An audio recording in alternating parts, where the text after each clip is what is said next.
안녕하십니까? 안녕하십니까?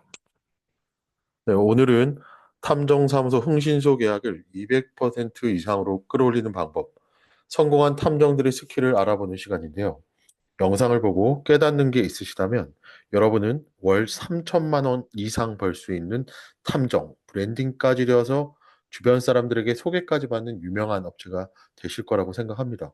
이미 5천, 6천, 억대 연봉인 탐정분들은 듣지 않으셔도 좋습니다. 우선 질문 하나 드리겠습니다. 의뢰인 입장에서 흥신소나 탐정사무소에 연락을 하려 할 때 떠오르는 생각들은 긍정적일까요? 부정적일까요? 아마 부정적인 생각을 가진 분들이 많을 겁니다. 그 이유는 일 잘하고 양심적이고 친절한 업체보다 사기치고 협박하고 먹튀한 흥신소들이 과거에 많았기 때문이죠.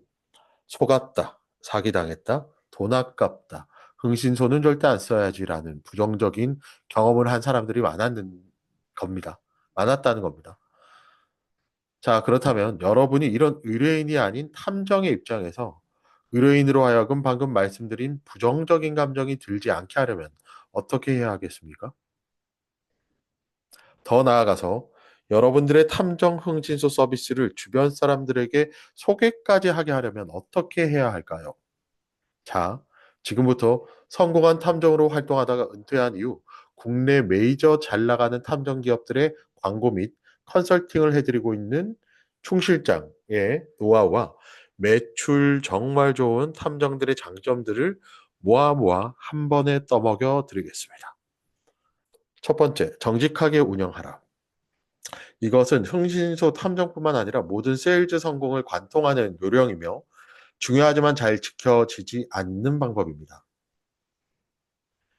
요즘 왕성하게 활동하는 탐정 업체들을 보면 말장난으로 헷갈리게 해서 상담하는 고객들을 혼란스럽게 하는 것들이 많습니다. 호불제, 반값 할인 등 혜택이 큰 것처럼 이야기하지만 결국은 추가 비용을 내게 만드는 배보다 배꼽이 큰 사기를 치는 것들이죠. 500만 원에 일주일 해주는 탐정이 있고 500만 원에 열흘을 해준다는 탐정이 있다면 소비자는 당연히 더 좋은 조건의 업체를 선택할 건데 알고 보니 어설픈 증거 사진 한 장 찍고 3일 만에 현장을 종료해버리고 추가로 증거 수집을 하려면 재계약을 해야 한다고 유도를 하더군요. 예, 참 대단합니다. 결국 그 고객 2천만 원 정도 빨렸다고 들었습니다. 이런 식으로 하면 사람들을 속여서 빠르게 돈을 벌 수 있겠지만 결국은 은팔찌 차거나 업계의 소문이 아주 좋지 않게 나서 고립당해 버리겠죠. 이 바닥도 정말 소문이 빠르거든요.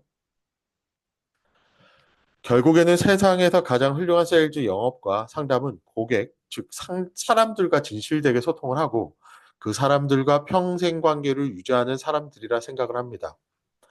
은퇴한 지 저는 수년이 지났지만 아직까지도 연락 오는 과거의 의뢰인 분들이 많으십니다. 이 진정성이라는 것은 불변의 법칙이며 저뿐만 아니라 요즘같이 불경기에 광고를 줄이고 허리띠를 졸라매더라도 소개권으로 유지를 하는 많은 정직한 업체 대표님들의 실사례이기도 합니다. 예, 작년 말에 이런 일이 있었는데요.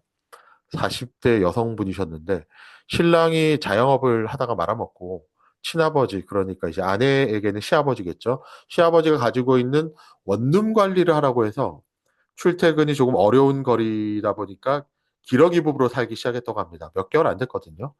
한 3개월 됐나? 그런데 이제 일주일에 한 번씩 오는 남편이 부부 관계를 갑자기 거부하고 자꾸 빨리 돌아가려고 하고 가방 속에서 비아그라까지 발견이 되었다고 합니다. 아내는 이것을 보고 반드시 바람이라고 생각을 하고 남편이랑 최근까지 엄청나게 싸웠다고 하더라고요.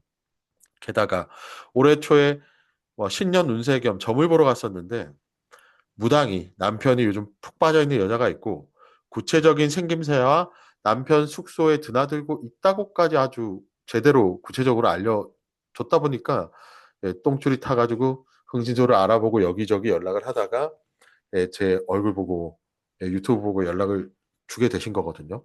저는 어차피 은퇴한 탐정에 상담한다고 돈을 받는 것도 아니라서 당연히 정직하고 솔직하게 이야기를 해줄 수밖에 없는데요.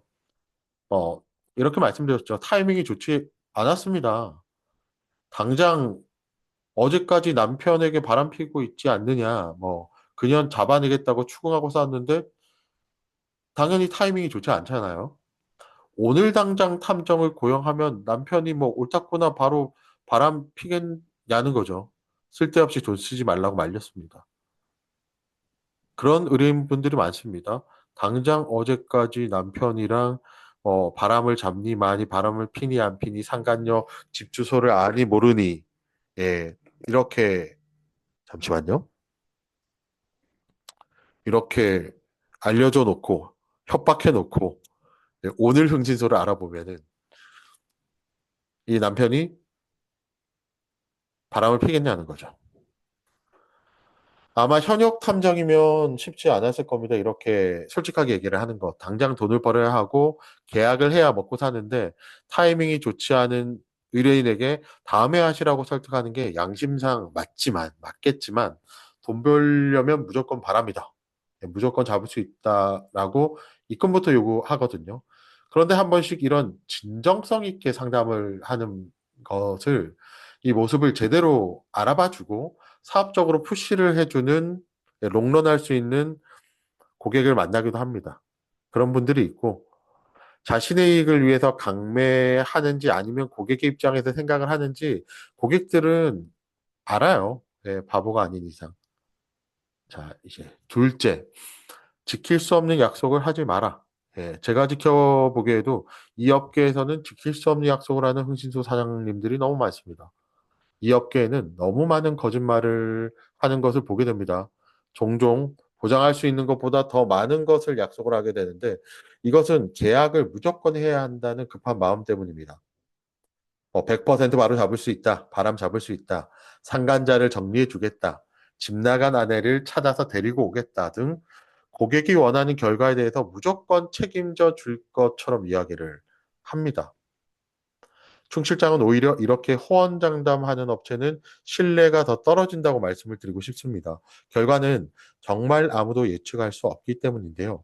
지금 당신의 배우자가 바람이 아닐 수도 있다. 지금은 타이밍이 아니다. 조금 판을 깔아주고 예, 밑밥 깔아주고 나서 다음 기회를 노려보자. 상간자 소송을 통해서 관계 정리를 시도해 볼 수 있지만 바람은 끝날 때까지 끝난 게 아니다. 또 뭐 A라는 방법으로 시도를 했는데 이게 안 되면 B 또는 C라는 다른 대안들을 또 알려줄 수 있다. 뭐 이런 것들. 차라리 현실적으로 이렇게 상황을 볼 수 있게 말해주는 사람과 평생 일하고 싶고 소개까지 시켜주고 싶을 거란 말이죠. 쉽지 않죠. 저는 현역에 있을 때 반드시 지킬 수 있는 약속만 확실하게 어필하고 그것을 지켰습니다. 이런 행동이 곧 상호 간의 신뢰감을 올려줬었거든요. 신뢰감은 세일즈 영업에 있어서 정말 중요한 키워드입니다. 예, 오늘은 성공한 탐정이 되기 위한 6가지 탐정 세일즈 기법 중 2가지를 일단 말씀드렸고요. 가까운 날 나머지도 함께 영상 진행해 보겠습니다. 날이 오늘 내일로 많이 춥다고 하는데요. 다음 시간에 또 뵙겠습니다. 바이바이.